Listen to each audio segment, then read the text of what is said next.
I'm just going to share a bit of a presentation if I need to be a co-host maybe. I haven't tried yet, but yeah, I might just need to be a co-host first. Yeah, no problem.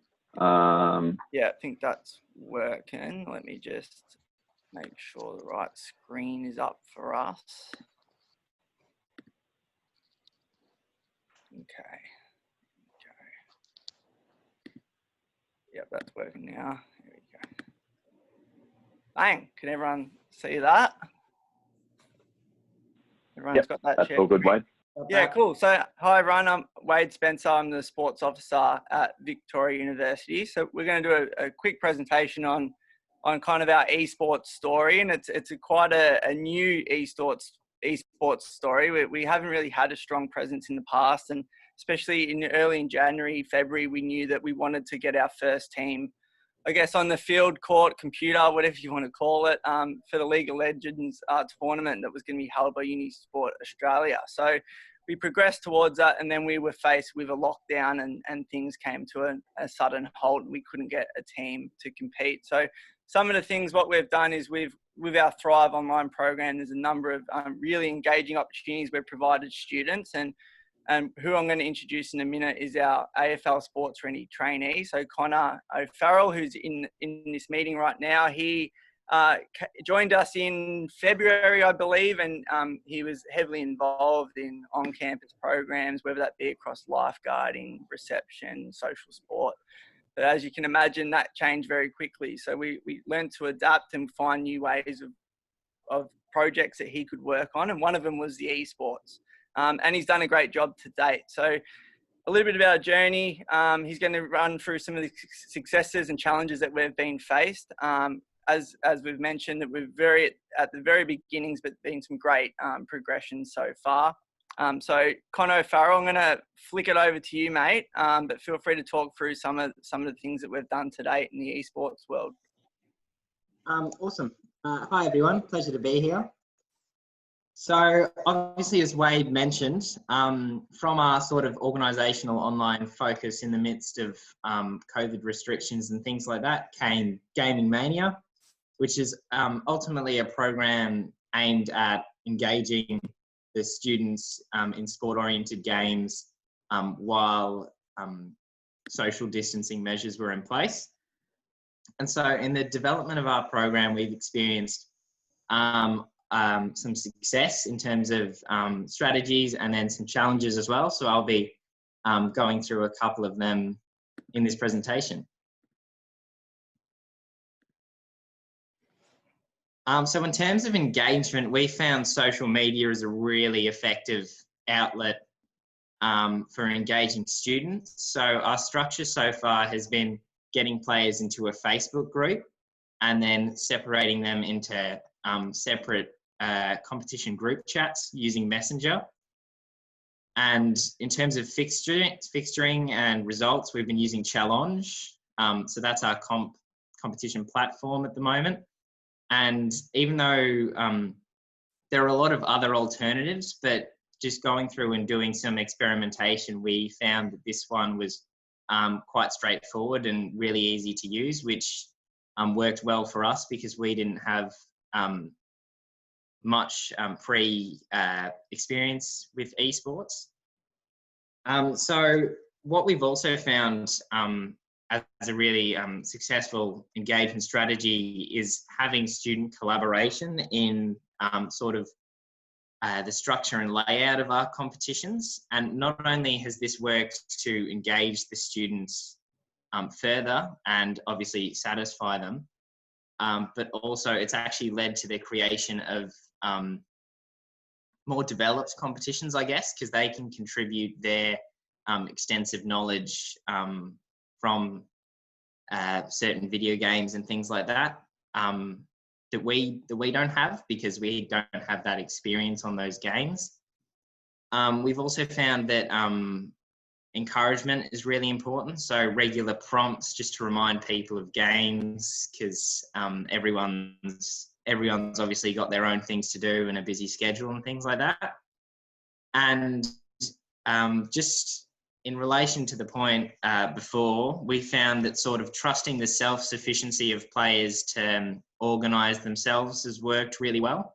But also it's provided communication for them. So they've been in constant communication with each other, and that's a form of social connection, and ultimately what the objective of the program is, maintaining social connection throughout social distancing measures. And obviously these connections have led to sort of friendships being sparked online and things like that, which is really, really pleasing to see, and another one of our objectives.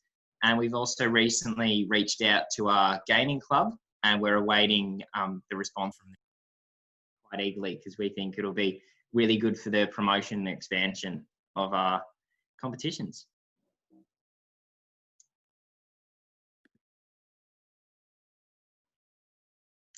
So in terms of the challenges that we've experienced, we initially set up the registration process for our competitions on paper form, which is a sort of form creating program, and this relied heavily on email communication with people who had registered. And although we were able to get most of the people who had registered into competitions and everything, it was quite a strenuous process, and some people were quite hard to contact, and it just really made it longer than it needed to be. So recently we've centralised that, and now we're doing registrations through our Facebook group, and we think this will be a lot more effective in terms of connecting with people, because from what I've experienced, people are more likely to check their social media than, say, a personal email account compared to a work email account.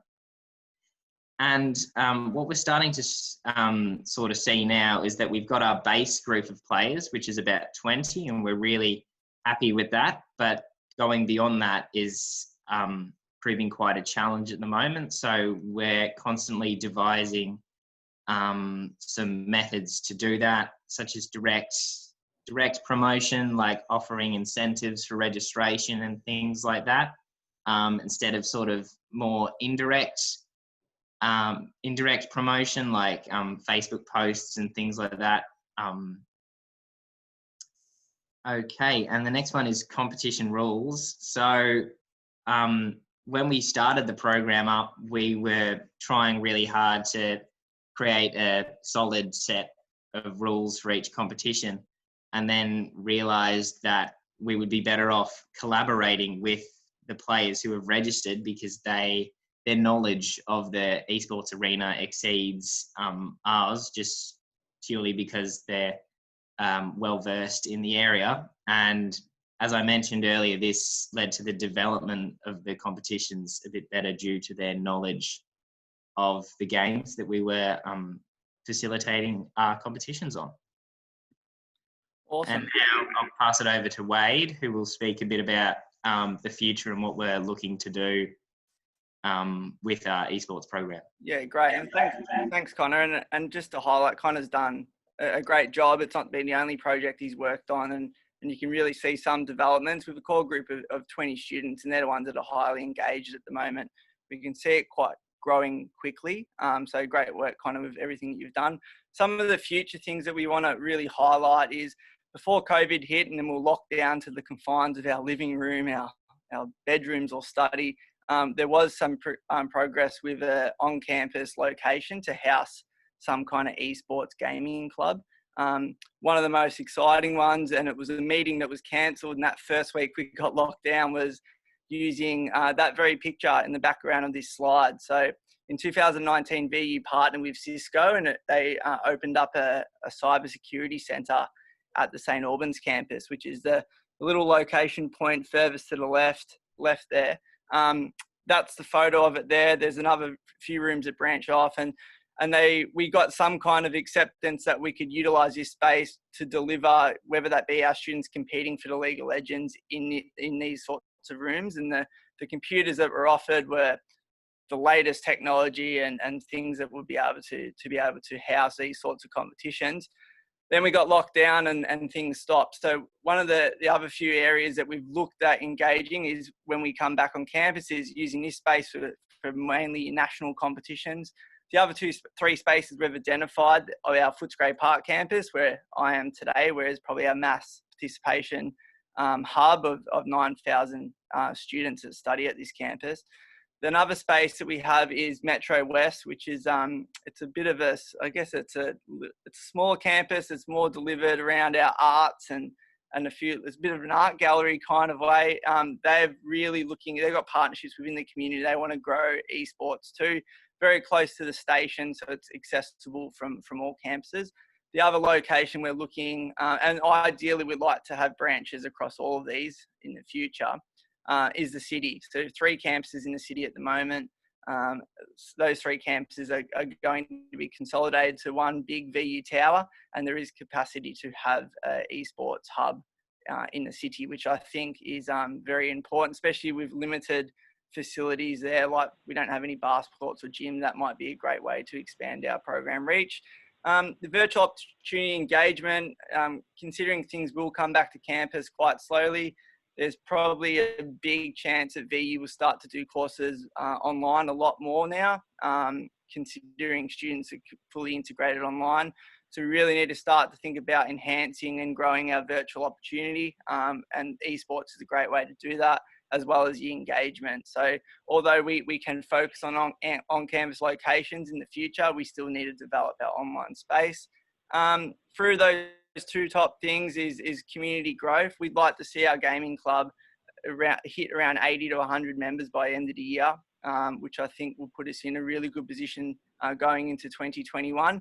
And as we feed and grow that community, we want to then really have a strong representation at Unisport national events. And the reason why I put a trophy there is that because we're going to win all the events in 2021. So that's our future goals and plan. And Nat Broom knows that we'll get there.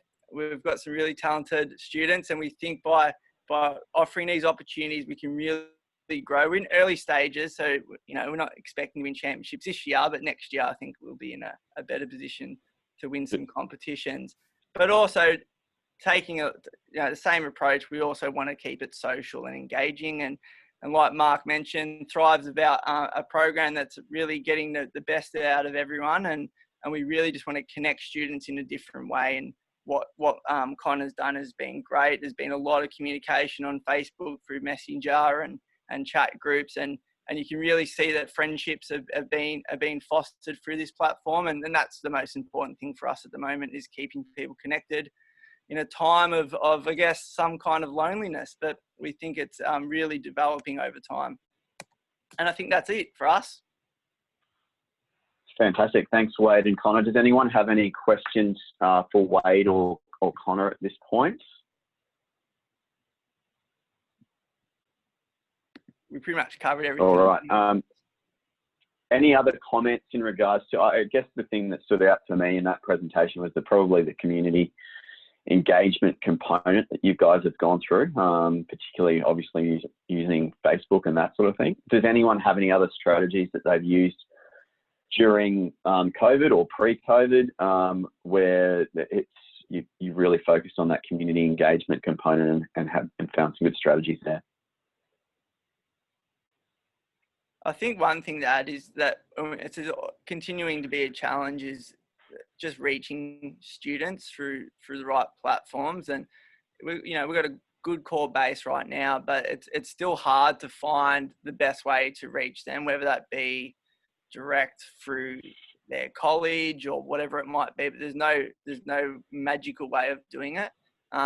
So we find it hard to get that sort of communication directly to them to join our program. So on campus, it's better. Often, David or myself will run around the classrooms and preach what we got to offer, but it has been very difficult in this virtual space. Great. Awesome. Thanks, Wade. All right, we might flick over to Kat now from Southern Cross and go through their learnings as well during COVID and their launch of their esports. Take it away, Kat. Awesome. Sounds good. How do I share my screen? So you should have a shared screen Big green button down at the the bottom. Yeah, cool. One sec. Sorry, Mark, we use Teams more than we use Zoom. Not a problem, Dave. Some technical There we go. All good. Awesome. Cool. Yeah, so we had a pretty steep learning curve from COVID on esports. So basically, at the start of the year, we went from a team of 1 support staff, which was Dave, to 2.4. So we got 2 part-time staffers. So we could actually kind of move more into this realm, whereas we felt we couldn't before with restrictions on that. Dave was actually in the States on a bit of a tour during COVID, had to come back a bit early, but in that time he got to visit UCLA sports training facility and lots of others. So he came back really eager to get started in this space as well, which was awesome. Yeah, so basically I didn't know anything about esports. I still know the tiniest bit about esports. So yeah, massive learning curve for me, and COVID was the big driver behind that, cancelling all of our on-campus or face-to-face activities and needing to engage with our students in another way. So massive fact-finding mission for us, finding about all the different games out there, because we don't have an esports club. It is definitely something we want to lead to in the future. So yeah, we're just starting from scratch basically, looking up all the different games, types, consoles and whatnot. I reached out to Nick Lynch from QUT, who's the esports events officer there, and he was kind enough to have a bit of a meeting with myself and the team, so we could pick his brains about how they started and what we could kind of model of their approach. One of the things they were doing was a successful weekly esports, like social esports competition. So we just, yeah, picked his brain about that, how it got started, how we engaged students to lead that. So that's what we wanted to base our model off. And as Connor and Wade mentioned, just the different communication platforms that we discovered. So Discord was a big one for us, which is voice and text a lot of gamers use. So we did utilize that going forward. Yeah, so initially what we did is, so Unisport Nationals League of Legends was coming up. So we sent out an expression of interest for that. Also, just trying to identify first, let's get some players. And then once we have them, we can decide, you know, put forward, does anyone want to be a leader in this? We also put expressions of interest via all student emails to express interest for other esports if people wanted to, 1, participate and 2, take a lead role in that. So that was something we... Can I just jump in there? Yeah, absolutely. Guys, we're fortunate enough, we're a university department, so we have access to all student emails. And seeing as everything went online, the students were actually accessing their student email accounts a lot more. And our social media is pretty small, so we're definitely finding having access to all student emails, which hits all our distance education students as well. It seems we're 65% external based. That was really helpful in finding conveners, participants and all that. Anyway, I just thought I'd leave it at that. Yeah, no, very good point. Yeah, so we did have more success via all student emails than we did initially through social media, different to others' experiences. Also, I kind of struck goals in a way. One of my colleagues' sons is a elite FIFA player and a Southern Cross University student. So I reached out to him and see if he wanted to basically take a lead role in getting it off the ground and helping us that didn't know anything about running esports to see if he would take a lead role in that, and he was willing to do so. So obviously that helped us immensely and was the difference with getting it off the ground, basically. So we used his expertise in that and let him drive that with our support. He also used Challenge, which I heard Connor or Wade mention, to run their tournaments. And they also use Discord as a form of communication. So we sent our email to all students to recruit in a way. And then once we had recruited them, we passed it on to Zach, our convener, who then communicated with the students. And we still touch base with them weekly as well. We also have these are just tiles from What's On Events email. So it used to be a campus-based email that got sent to all staff and all students, which turned into a What's On online platform. So we were included in that to get our League of Legends and FIFA out to all students with an expression of interest that they could sign up for. So, yep, as I said, we started out with FIFA. We also got a convener from our League of Legends Unisport team. He was willing to volunteer his time to lead an afternoon session every week to get new players involved. So it doesn't matter if they're elite or beginner. He was happy to kind of get them all in, have them meet others when they're isolated at home. They don't get to see classmates or anything like that. So it's just a new way to connect. And then through our expressions of interest via email, we got 2 more conveners in Rocket League and Overwatch. So we cast our net wide, asked for anyone to put their hand up, and we were lucky enough to get some amazing students that did want to take a lead role in that. And they were happy to set it up that worked best for their sport, and keeping us in the loop throughout, and for us supporting them in any way we could. So once we did recruit via student emails, we just had an expression of interest form for every esport. And then once we had them, that's when we went to Facebook groups and messages and things like that. And depending on the sport, I think they all ended up going and using Discord as their main source of communication.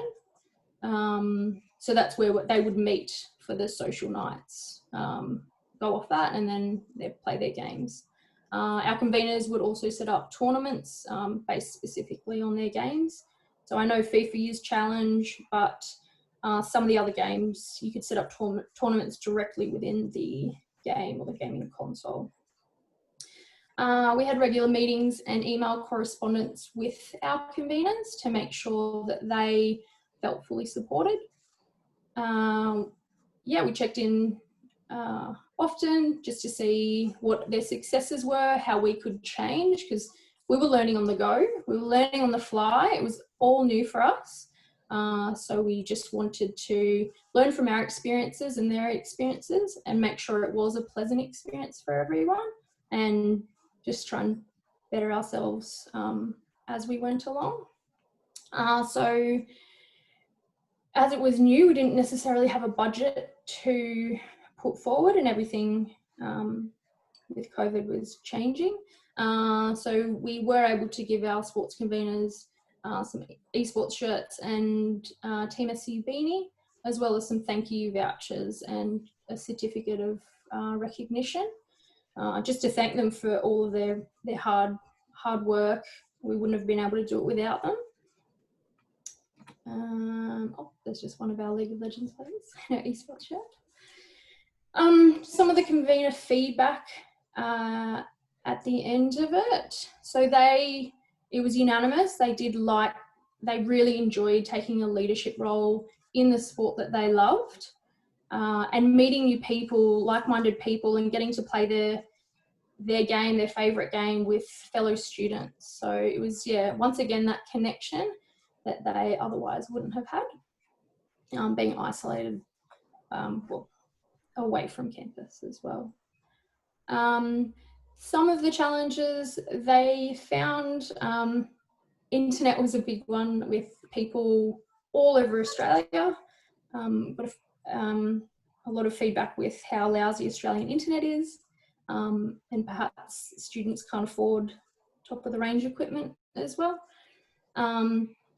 Especially just managing people, so managing players' expectations and their preferences if they wanted to play a certain role in their game, and others wanted the same, and just consistency with students turning up every week and things like that to make it fair for all students and to have a fun and competitive tournament as well. So there's just some feedback from our conveners.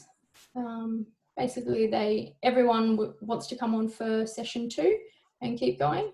And we did mention that we wanted to develop it into an esports club and to see if they were interested in taking a lead role or a management type role in that area, and they all wanted to put their hand up for that as well. So yeah, they're very keen to get that started just as much as we are.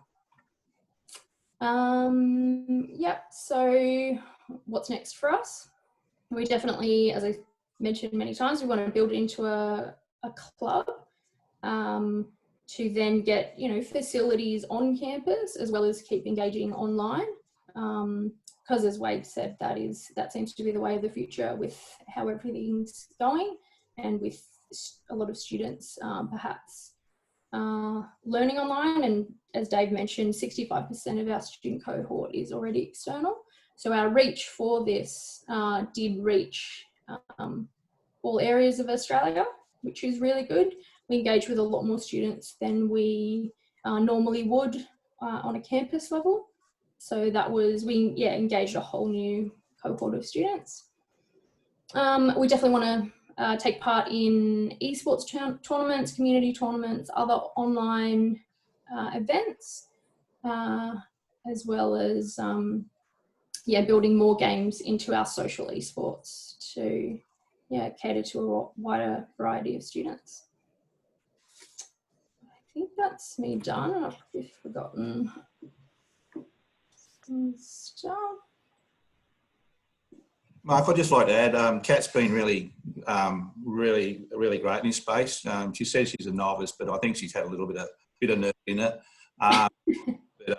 She's been really good and taking the bull by a horn when given a challenge. She's stepped up and done really well there. So it's been a bit of a simple process we've sort of followed, but it's been effective.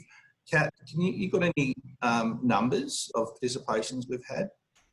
Yeah, so for FIFA, initially, once we sent out that expression of interest, I think we sent it out Friday. By the Monday, we had 50 express their interest in playing, which meant that we could have it over 2 nights and have 6 tournaments a week, so 3 each night, across Xbox and PlayStation. Even splitting PlayStation into divisions because there were that many people. Unfortunately, we didn't maintain that level throughout. I think initially, just some teething problems with technology and communication at the start. A big one there, yeah, sorry to jump in. A big one there has been just with the FIFA is the timing and scheduling of the games. If the guys haven't actually uploaded their latest version, it can cause a bit of a drama in them signing up for their game for that night because the download takes a while. So that the guys have been dealing with. I think it's a common thing with FIFA that they do have a lot of updates. Apparently that's usually on a Wednesday. We had on Tuesday and Thursday. So FIFA decided to change it to Tuesdays and Thursdays, which was fantastic. So yeah, just a bit of technological teething problems there. But the passionate ones were there every week, turning up saying who's here to play. So that was really good. We did get some good competitions. from what I learned from it, we will be changing it up a little bit for session 2, rather than all in. We might change it to smaller divisions to kind of keep the keen ones going, and so they don't miss out from all the dropouts. Yeah, just as far as budget goes, we haven't spent much on it, maybe 2,000 in total, and that's mainly going back into our conveners and participants with prizes and that, and mainly promoting the esports itself. So mainly the prizes we're sending the shirts and things like that, which the participants and students are stoked to get, and especially in isolation when they something gets passed when the post turns up. So yeah, that's about us, I think, Kat. Yeah. Fantastic. Thanks, Dave and Kat. Did anyone have any questions for Dave and Kat before we move along to Murdoch?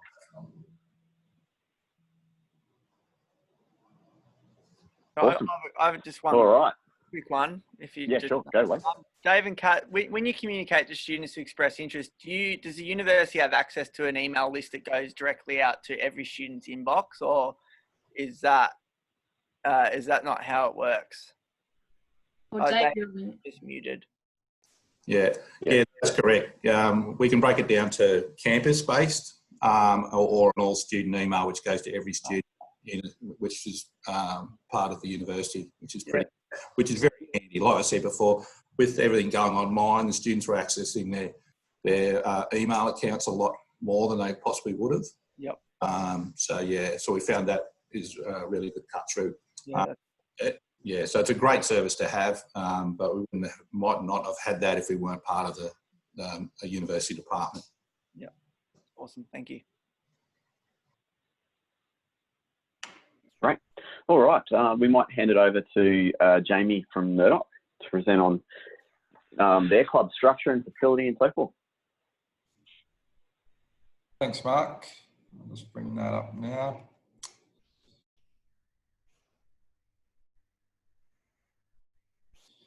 I guess what I was going to speak about today is how we've got to where we are at present.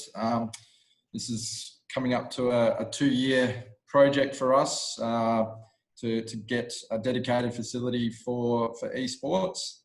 I started back in August 2018, and one of the first things I did was go around and meet with all our current clubs. And one of the biggest things that I found from that was our esports club was by far and away our biggest sports club on campus, with over 200 members. I think it was about 240, and 195 of them were actually current students. So meeting with them, 10-person committee that had succession plans for their committee, very well organised and were really proactive in what they wanted to do. So that sort of grabbed my attention straight away. And I guess back at that time as well, with my background of AFL State League football, a lot of the AFL clubs were purchasing esport clubs and teams and so forth. So it sort of got me thinking, okay, how this is a new area that we need to sort of develop. And the biggest thing that the club got out of that meeting is what they were trying to put forward was they didn't have a dedicated space for them to actually meet, bring their stuff, or meet, play, and be involved. And it was going to be a bonus for them if they could get equipment as well, but if they could just find somewhere. So one of the biggest things, if they were hosting a tournament or doing anything, everything got lugged in for the competitors to be on campus, because the internet's good on campus than being at home. So if there was an opportunity for them to work through. So I guess from that August, September meeting in 2018, we really started to work on, well, where can we find some space on campus? And one of the things that we found pretty difficult was where to find space. And this is a picture of a LAN party that the club would host. They'd find one of the multi-lecture areas, tutorial areas, where the dividing doors could come up, and they spend a weekend and play their games. And as you can see there, it's a a bit of a safety nightmare with all the cords and everything going on there. I'd turn a blind eye to look at that, but just focus on the amount of people that were actually coming in and for 24 hours and really enjoying company and working through that way. So, yes, we've got a gaming and games, arts and design course on campus, but they were very reluctant to sort of open that up to have as a sort of a place where students can come and play, and because they got teaching lectures and so forth.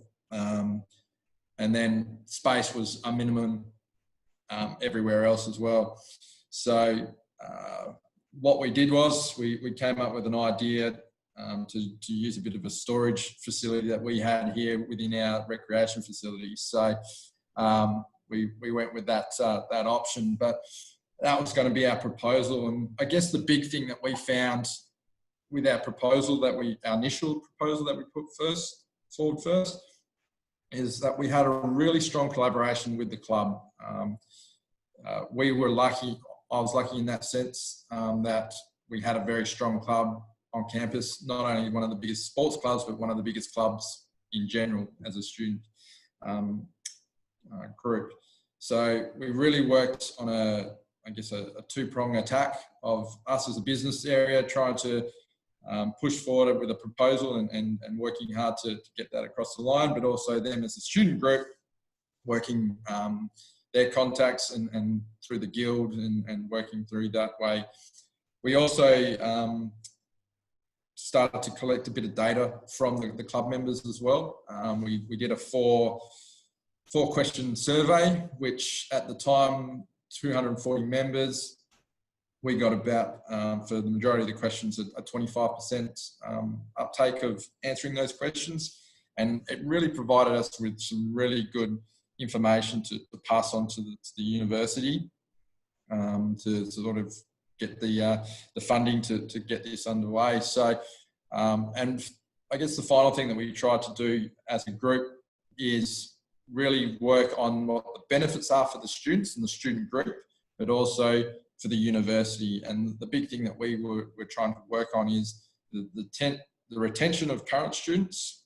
The way that this club and this facility would work is increasing the retention rate, but also being used as a tool, as a marketing tool, as a point of difference for potential students to come and study on campus. So there was no real dedicated space on any West Australian campus, and we would be one of the first on there. So we really tried to push it down that pathway. We found a grant through the VCs, a very small grant of about $25,000, which we put together. We also coordinated an intervarsity competition on our campus with up in our student hub on our big screen, where we invited the other universities to compete in a Rocket League competition as part of our Western Games. So we wanted to do an esports, we hosted, and we also then invited the VC, all senior staff, to come down to the student hub. And it was a Friday afternoon, which is normally fairly quiet for the student hub. They were amazed to see a few, just over 100 odd people engaged in the student hub area, and they couldn't believe what was happening there. So we also had another LAN party, I think around April as well, which we invited the CIO, a few other key people that came along and attended, and saw that picture that you saw before, and just couldn't believe that 60, 70 students were coming in to spend 24 hours on campus to be involved as a club. So we're quite strategic of trying to make sure that they had this opportunity to see what was happening. So when we put forward our submission, these are some of the responses that we were getting. I'm more than happy to pass on the remainder of the information. But one of the big things that we got out of that, which isn't on this one here, is 83.3% of Murdoch Esports students said that the club helped them connect with other students. So, which is a really big thing. And I guess the other thing as well was 87% of them were more than willing to come onto campus on days that they don't have a class. So for them, the club helps them come together, meet new people, but also keep people on campus and really share with each other what they do and have engagement with other students. And I think there's about 90% said they would stay on campus longer. Currently at that stage, 60% I think were staying on campus for more than 3 hours longer than they had to because of the esports club, because of their engagement, getting together and just either playing games or just engaging with each other and talking and studying and so forth. So we sent through that survey with the proposal. We found this little room. We've sort of followed the lead off QUT, and I think QUT can be congratulated for the amount of help that they're giving all the other universities. I think Nick's probably received many phone calls and he's been more than engaging and willing to help out. And I appreciate QUT with what they were able to do. And we really pushed forward with our business cases and business proposals of how well they developed as a club and as a facility in a university on campus. So found a little 6x4 room, storeroom, that was just junk kept getting thrown in there. First time ever in my working life, I put a proposal in and it was knocked back for the reason of we needed to go bigger. They said, this isn't big enough, you need to think larger. And almost fell off my chair when I heard that. I went, that's never happened in my life, and was more than happy to go down that pathway. So we were able to go through with our staff funding, is put a proposal in for a 12-seat. So our initial one was a 6-seat room. It was a 12-seat computer station. And we used an area in our foyer which was currently used for holiday programs. It was a multi-purpose room, table tennis. It was a spin room at one stage, right inside the foyer of our rec facilities. And we decided to, I guess, forego all the other things that we used to do in there as a multi-purpose room to get this over the line. If the university was prepared to commit to this, we were going to go through. So we put a proposal in for 90,000 worth of staff, which worked out to be about, in the end, with all the other costs and so forth, it's about a third of what the total cost of this facility that we've built in here for computers, the full set out. So it's about $270,000 that we've come through for this. So this was the area that we were sort of looking at, just a glass area in our main foyer, and pretty much cut out everything and really went through and got that going. So this is I guess the end result of where we currently sit, minus the most important component of an esports gaming lab, and that is the computers, which hopefully we'll take delivery next week, and we'll be ready to, I guess, work as a facility in here. We'll also have in that picture there some strip lighting on either side of the rows of the chairs. So when we have competitions or something internally, they can be lit up to be different colours on each side of the room and so forth there.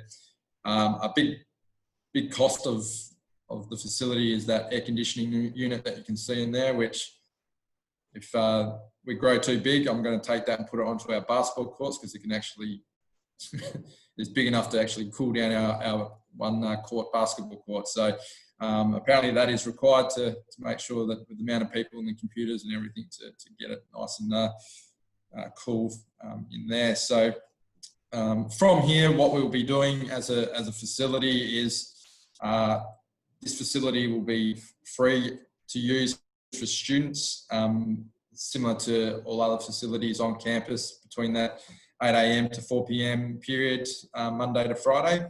Outside of that, it will then turn into paying as a commercial rate, which will still be more than competitive than out in the community for students and so forth. So we also will be dedicating set times through the week for the club to have their teams training in the facility. So it'll be locked away. teams can come in and have dedicated training sessions. So hopefully we can try and take some of those trophies away from Wade in his preparation. So they're really working off going through that way. So, but then also we in part of the plans will be this facility will be used for tournaments. One of the things we are really working closely with is creating high school tournaments that students can come in on campus through school holidays and be involved in competitions on our campus. And so students, potential students, get an idea of what's going on. We're also working on developing a holiday program as well for gaming as well. So students will come in for 3 to 5 days, learn about all the aspects of games. The club are going to work really closely with us to help teach that, the students that are teachers and so forth. We're also going to be working with the games and arts design area courses as well, so that people that come into this program can actually learn about design, graphic design, also coding, all the aspects that really lead to behind the scenes of gaming, not just coming in and sitting on one of these chairs for 6 hours and just playing games for that aspect. So we're really working closely with that. One of the things that I guess for us to make this happen was the strong collaboration with our club. If you can get the students on board and grow through there, I think we're close to now 300 students that are part of the club. We accepting invitations quite regularly now to be involved in tournaments because of the work that we're doing here and getting this facility up and running. We're not even up and running yet, and we're getting invitations. And I think in a couple of weeks' time, we'll host our first all-female League of Legends team as well. So QUT sent out an invite to see if we could go through that way, put it to the club, and the club have come back and they've got a full team plus a sub ready to compete in that competition. So that's really exciting to see the doors that are opening just because we went down this pathway and we haven't even sort of opened the facility yet. So that's sort of it for me in regards to the presentation. Happy to answer any questions about the process. So. I've got a quick one for you, Jamie. Tom from Adelaide here. Just in regards to a lot of people's facility as well as yours, is anyone worried that it sort of will grow to a space that's bigger than what you've just built yourself for, say, that 10, 15 people? Yeah, short answer, yes. They've built this knowing full well that we are starting to, well, before COVID, is look at where the new site is, see how this works, but the assumption will be this will become very popular and the popularity will outgrow what we're capable of here. So we can extend this room if we need to, but there's potential to look at other sites. Yeah, because we're going through the process of looking at sites on campus to build something similar. And my number one worry is you'll build something and people will come, and then you sort of go, well, now we can't actually fit everyone. So it's interesting to know for anyone that's actually had one longer term as well, what their situation is. Yeah, and on that, Tom, QUT is in that position now, as my understanding is that they're currently looking at where they need to move on campus. They've had one obviously quite established for quite a while and are currently looking. So obviously a key consideration going forward.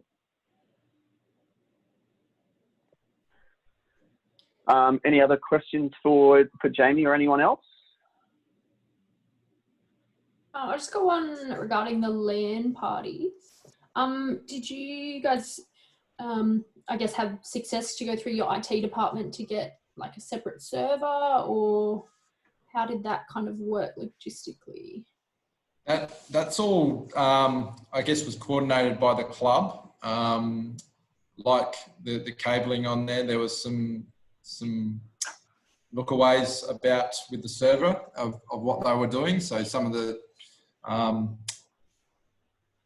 things that they were doing to get that going. I can't think of the technical term of what they were doing. I think it's something to do with switches or something that the university prefer not that to happen, but they allowed that to happen to accommodate that many people in the one facility. So. Sorry, Joe, I just got a quick question. With the setup of the centre, was that all through SAF, did you say, with the funding? Did you seek any commercial input or? Yeah, so staff, I guess, committed $90,000 towards it. And then us as the commercial operations and property business unit have picked up the shortfall. The CEO pretty much said, granted, whatever is required to get it fitted out correctly. Yep. The university committed the funds to it. So yeah. And did you go down the path of seeking any supplier or sponsor? No, not at this.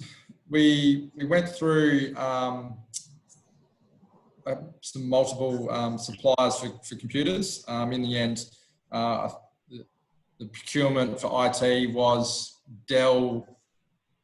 Had a contract with the university, so we had their Alienware and worked through that way. We deliberately kept this as a clean space sponsorship-wise, but there is opportunities for businesses to sort of help come through and support the uni, the room. So we haven't gone down that pathway. It was sort of tried to keep it as clean skin as possible for the facility. So. Great, thanks, Jamie. Great. All right, we might throw over to Nat just to give us a bit of a brief on Unisports' plans so far for esports. And Nat doesn't have a lot of time, but she's got about 5 minutes to quickly go through that. So we might throw over to Nat now. Awesome. I will just try and share screen with you all. And let you know what we've been working on. Can you all see that? Okay, apologies, yeah, I do have to keep this very rapid. I'm actually just about to hop into a meeting with the Australian Esports League after we finish here. So just to give you a very brief overview of what we're looking at, what we're working through, and what we're trying to achieve with the esports strategy that we're developing at the moment. As you're aware from some of the communications I've sent out, we've been working with the Australian Esports League to pull together a competition that was going to be part of Nationals in September, but we're now going to be running that obviously online, minus everybody being in Perth to do so. And through the process of developing the competition structure that we were going to deliver at Nationals, it became quite evident to us that there are so many, as you all know, there are so many different kind of competitors or league organisers and league operators and competitions that students can get involved in the market, but there's not really an easily explainable, easily to be part of structure that actually nurtures esport in the university landscape. So through our discussions with the AEL, the diagram I've got for you here is just initially it's a working structure that we're looking towards to actually set up a university esports competition structure across Australia for our members. I think the simplest way to look at it is if you think about the competition structure we run at Nationals, we would look to esports as a parallel competition structure. So a overall esports structure wouldn't fall as part of the overall Nationals, it would be its own esports championships itself. So what we're proposing essentially is one structure that combines individual championships. It also combines leagues or competitions contested throughout the year, regional competition as well as national competition within a matrix that basically allows us at the end of the year to evolve with an Australian University Esports Champion. So similar to how we have the Nationals Champion, would be the same process with esports.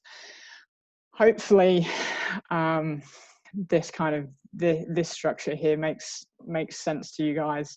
What we're looking at is Unisport would essentially create the partnerships with a number of league organisers. So as you know, Riot Games run the League of Legends competition for us. They would be the league organiser for that. We're working with the AEL to run the 4 comps that are coming up. So we would create a number of partnerships with league organisers that would deliver the competitions for us. They've got the underpinning knowledge, and I think we can all agree that for a large percentage of us, the learning curve in the esports landscape has been incredibly rapid, or more of a learning wall that we've just come straight into. But they have the experience, the understanding, and the opportunities and the knowledge to do so. So we would work with the league organisers to set up a competition framework that universities can compete in. So that's essentially over here. The framework that we're looking at, we would have a number of competitions that we would class as the Unisport National Championships, or a cluster of competitions. So we may pick 6 or 8 different competitions, and they will be official Unisport Championships. We would have an on-the-ground championships, like what would be part of Div 1 at Nationals in September. And they would all have a point score that would contribute to that overall winner. And then underpinning that, we would look at a number of both regional, intervarsity and regional competitions that would again feed through to that. So what we're trying to achieve is, if it's something that yourselves or or our members feel that is missing from the esports landscape, we're trying to achieve a structure that allows progression from the club and the university engagement level through to inter-university level, and then into national representation at national competitions. And I have popped up there in the corner Asia, Oceania, International, as you may have seen from my email yesterday. The fishy competition was sprung on us very short notice, and that's an element to this that we haven't yet started looking into and developing. But essentially we would work to build that competition structure that has a similar policy framework to it as what we would have at nationals, obviously relevant in the esport landscape, but then create that structure that allows all competition to feed in towards an overall winner. I think I might have waffled a little bit there, so apologies. But what we're hoping to achieve is similar as the prowess and the passion that we get from students in terms of wanting to become national champions across the nationals competition, a similar framework in the esports landscape. Very conscious that that's quite a quick description. There's a lot of information in that space there. What we're doing at the moment is we've pulled together a number of universities who are working as part of a development group with us to have a look at this model, to look at how universities want to engage in esports, and whether there is the want for this form of structure to our competition to take place moving forward. And we'll be doing a number of pieces of research and consultation processes with members just to find out what your thoughts are in this space, whether this is something that members are keen to support, and whether it will provide that progression opportunity for your students beyond club level competition. Not sure I've done myself justice yet, so apologies. No, that's good. That's a quick rundown. Natalie, I've just got a quick question. Yeah, just in regards to inclusiveness and diversity, just with the international one coming out as male-female. Yeah. Which is great to see female getting thing, but in our competition, would it be more of an open? Yes, yeah, it will be. Yeah, great. I just wanted to. Yeah, look. Through and traditionally, we're very aware that that female participation within the esports landscape seems to be quite low. That's something that the AEL has highlighted with us. It's an area of growth that they really want to work through as well, working with us to develop our competitions. But it's, from my understanding, and that is mildly limited, it's kind of the lay of the land of the space, which is a bit of a shame. But we're hoping by more avenues we're able to open up for competition, that will help us to increase our gender balance in participation. It's just making sure we're inclusive of all way people identify as well, because I think it can include. We definitely got students who identify as other, so and we don't want to exclude those people. So yeah. So Nat, conscious that you've got to get going. What's the best way that people can give their feedback or ask questions to you regarding this structure? Yep. So I'll be getting an update out to members about the upcoming competitions next Monday. We won't necessarily be sending this out just yet. As I said, it's a process and a structure that we're working through. But if you've got any questions or any very basic feedback from this short snippet I've been able to give you, please just pop them into an email and send it through to me. Once we've had another couple of sessions with the working group, we'll be releasing our amended structure and some more information about how we want to progress this moving forward. Perfect. Thanks, Nat. I'll let you go. Thank you. Thanks for your time, guys. From there. Thanks, Nat. See ya. All right. So we're very conscious that we've just gone over the hour. Does anyone have any questions or comments for any of the presenters today, or wanted to bring up any further topics before we wind up the meeting here today? I just had one quick one. Dan here from Deakin. I just wondered if any of the other unis have come up with a position or some kind of policy around respectful gaming, which games you are, or drawn a line under some games you won't include, be it first-person shooter or CSGO, that kind of thing. Has anyone come up with anything along those lines, positions? Our position is that if students want to play the game within our facility for first-person shooter, they're allowed to do that, but we won't be hosting or promoting any tournaments or games or competitions with the first-person shooter games. That's sort of one of the provisos of what we've put forward with the funding. Okay. Yeah. And also the room has a respectful gaming policy as well for students within the space, and a process for students to, I guess, raise their concerns as well if they feel like they are being subjected to it. Yeah, cool. Awesome. Thanks, Dan. Any other questions? Awesome. Thanks everyone for attending. So as I said it through the chat there, we will post this back up on the website as well, so you can get access to this as well. And I'll see if I can track down the presentations from the presenters today to be able to provide that alongside the video of this. So yeah, check out our website in the next few days, and we'll have that up there. Awesome. Thanks again, everyone. Thanks to Jamie, Kat, Dave, Connor, and Wade for presenting as well. No worries. Thank you, everyone. Have a good day.